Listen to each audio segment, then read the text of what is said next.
Šajā epizodē pastāstīšu par sievietēm laikā no 16. līdz 19. gadsimtam, kuras tēloja vīriešus, pārģērbjoties, velkot šādas te īsbikses.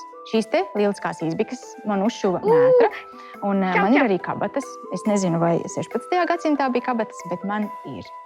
Nu, lūk, iedomāsimies, ir 16. gadsimts, tiek rakstītas operas un teātra izrādes, un jums iespējams šķiet, ka uz skatuves spēlē gan vīrieši, gan sievietes. Nekā nebija. Uz skatuves ir tikai vīrieši. Taču it visam kaut kur ir sākums. Arī tam, ka sievietes tēloja vīriešus, pārģērbās par vīriešiem, vilka īsbikses un bija vienkārši vīrišķīgas. Jā, tajā laikā nebija ne Instagram, ne Facebooka, kur to visu dokumentēt, toties bija gleznas.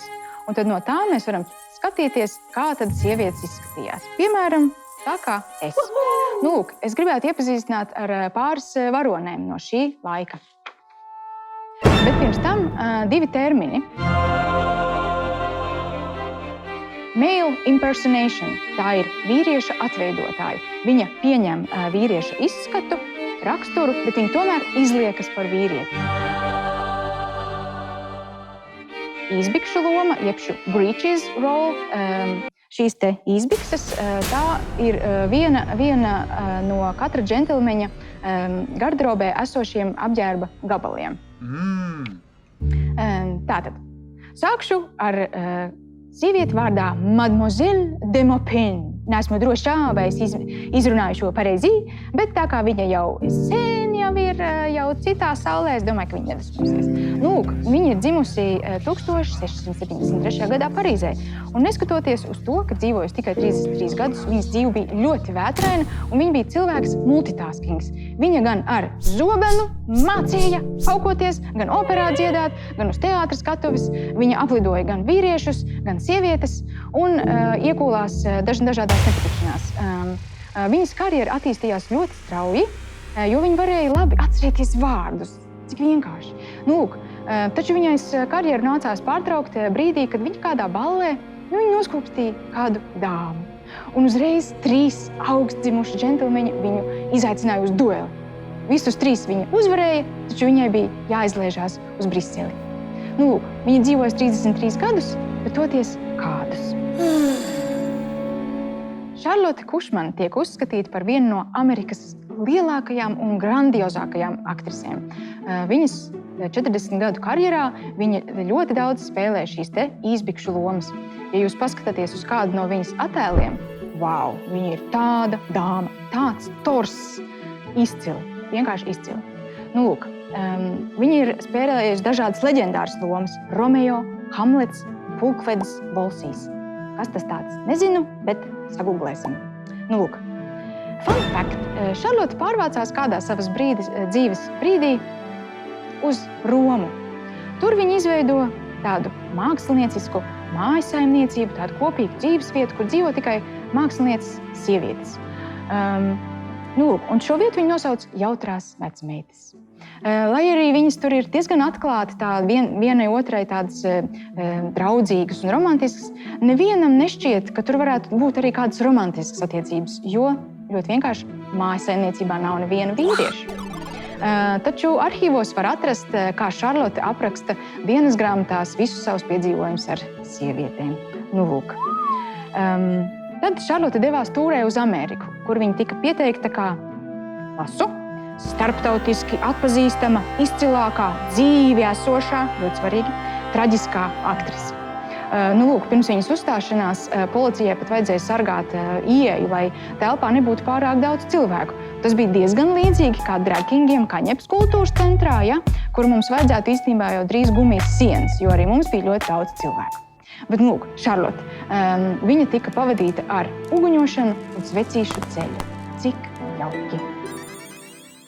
Madāma Vestris. Neesmu droši, vai es izrunāju šo pareizi, bet es viņu saukšu par Madāmu Vestris. Viņa dzimusi Londonā pašā 18. gadsimta nogalē un, kā jau pieņemts, ātri vien izprecināta 16 gadu vecumā. Tomēr viņas vīrs nolēma, ka viņam varbūt vajag jaunu, varbūt vēl jaunāku sievu, un no viņas šķīrās ātri vien. Bet viņa paturēja šo uzvārdu, jo jau ar šo uzvārdu bija jau tikusi šādā tādā atpazīstamības augstumā. Lūk, ko es gribēju par viņu pastāstīt. Īpaši popularitāti viņa ieguva tāpēc, ka viņai bija tieši tāda. Un viņai bija arī ļoti skaistas kājas. Mūsdienās arī cilvēkiem patīk skaistas kājas, arī tajā laikā patīk skaistas kājas. Lūk, tāpēc viņa bija ļoti piemērota šīm te izbikšu lomām. Un kas vēl ļoti svarīgi par Madām Vestris, viņa bija pirmā, kura vadīja teātri. Pirmā sieviete vadīja teātri un piedāvām kādu olimpisko teātri Londonā. Lūk. Turpināsim ar 19. gadsimta otro pusi. Ella Vesnere. Dzimusi baletdejotāju ģimenē un turpināja vecāku ceļu, taču tad viņa satika kādu Anniju Hindli. Draudzīgi parunājās un sāka uzstāties kā vīriešu atveidotāji. Tātad arī viņa saprata, ka tas varētu būt kaut kas priekš viņas. Īpaši viņai sanāca tādi īsi tie skeči, piemēram, viņa atveidoja dzērāju, kurš dodas noskūties uz salonu. Vai arī viņa dziedāja ieteikumus citiem vīriešiem, kā aplidot sievietes.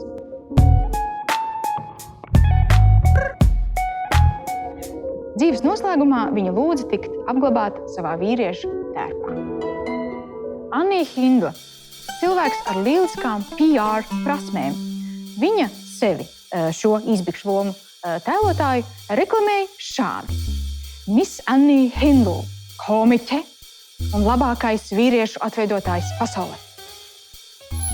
Savā karjeras laikā viņa varēja sevi ļoti labi nodrošināt, uzkrāja diezgan daudz naudiņas, un viņa arī apprecējās 4 reizes. 2 reizes ar vīriešiem un 2 reizes ar sievietēm.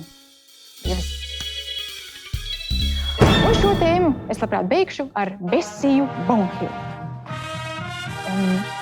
Viņa sevi slavēja, un sauca kā vienīgo, un kā pirmo, un kā lieliskāko vīriešu atveidotāju. Es arī gribētu nedaudz šeit palielīties. Es arī esmu pirmais. Esmu pirmais drag kings ar kroni. Lūk, vajag sevi, par sevi vienmēr vajag palielīties. Šis ir pilnīgs kukvels. Labi, atpakaļ pie Besijas. Viņa savu karjeru sāka 7 gadu vecumā, tēlojot avīžu puikas. Un tas, protams, noveda pie tā, ka vēlāk viņa tēloja arī tādas lomas kā patriotisks zaldāts un jūrnieks. Lūk, būvēja karjeru, tūrēja pa pasauli un uzkrāja sev gan slavu, gan naudiņu.